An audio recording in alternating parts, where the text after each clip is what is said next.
Bonjour à toutes et à tous.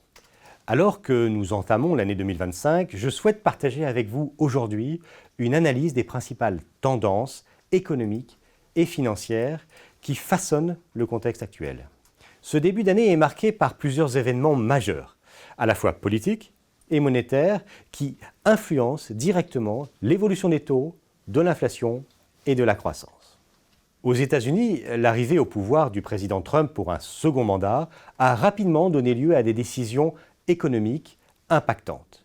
Parmi elles, la relance budgétaire via des baisses d'impôts pour les entreprises et les ménages, ainsi qu'une hausse des dépenses publiques, notamment en infrastructure et en défense. Ces mesures soutiennent la croissance américaine, mais ravivent également les tensions inflationnistes, poussant la Réserve fédérale à une posture plus prudente sur d'éventuelles baisses de taux.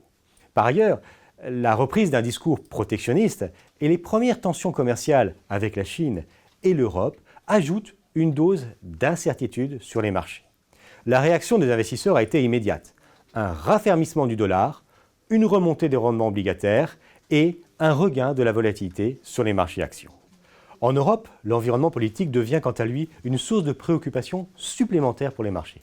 En France, la montée des tensions sociales et les difficultés de gouvernance compliquent la mise en œuvre de réformes budgétaires et de l'investissement public. En Allemagne, l'instabilité politique et le ralentissement industriel affectent la confiance des investisseurs. Ces éléments contribuent à une divergence de plus en plus marquée entre les économies européennes avec des perspectives de croissance hétérogènes. Face à ces nouvelles dynamiques, les banques centrales adaptent donc leur stratégie en matière de politique monétaire. Aux États-Unis, la Fed, initialement attendue sur un cycle de baisse des taux, reste prudente face à l'effet inflationniste des mesures budgétaires du président Trump. Le taux directeur est maintenu dans une fourchette de 4,25 à 4,5% et le marché table désormais sur une possible baisse des taux au mieux cet été. En zone euro, la Banque centrale européenne fait face à un dilemme similaire. Si la croissance marque le pas et justifierait une politique plus accommodante, l'inflation reste au-dessus de la cible de 2%, en partie alimentée par l'inflation dans les services qui reste élevée. Enfin, l'écart de taux avec les États-Unis s'amplifie.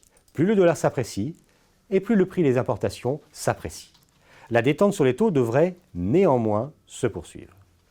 Les principaux indicateurs économiques que sont la croissance et le chômage entament des trajectoires distinctes. Aux États-Unis, la croissance reste robuste, autour de 2,3%, portée par la relance budgétaire.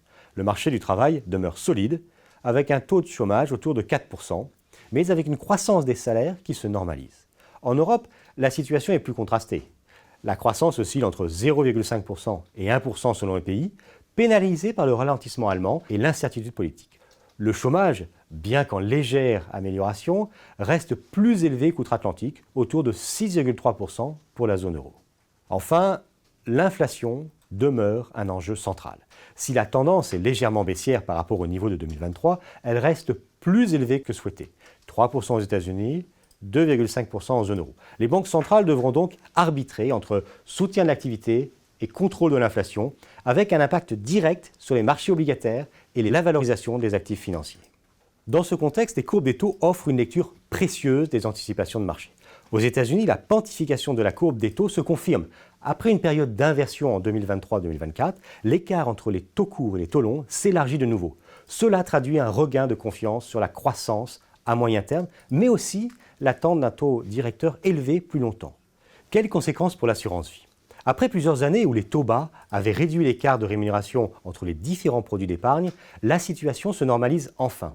Avec la remontée des rendements obligataires, les taux servis par les fonds en euros de l'assurance vie retrouvent un niveau supérieur à celui du livret A.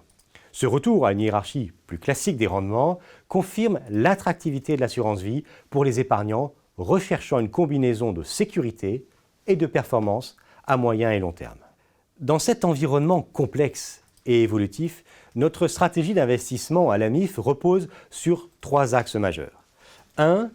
Investissement en obligations de qualité. Nous privilégions des obligations bien notées, notamment sur les maturités intermédiaires pour sécuriser le rendement du portefeuille. 2. Sélectivité sur les actions.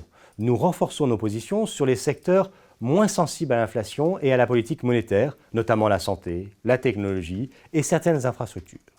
Et 3, agilité dans l'allocation d'actifs. Face à la volatilité accrue, nous maintenons une approche flexible pour capter les opportunités tout en protégeant le capital. Nous restons donc attentifs à ces évolutions et ajusterons nos stratégies en fonction des décisions des banques centrales et de l'évolution du climat politique. L'année 2025 s'annonce riche en défis, mais aussi en opportunités pour les investisseurs capables, comme la MIF, de s'adapter rapidement. Merci pour votre confiance et à très bientôt pour notre prochain point MIF.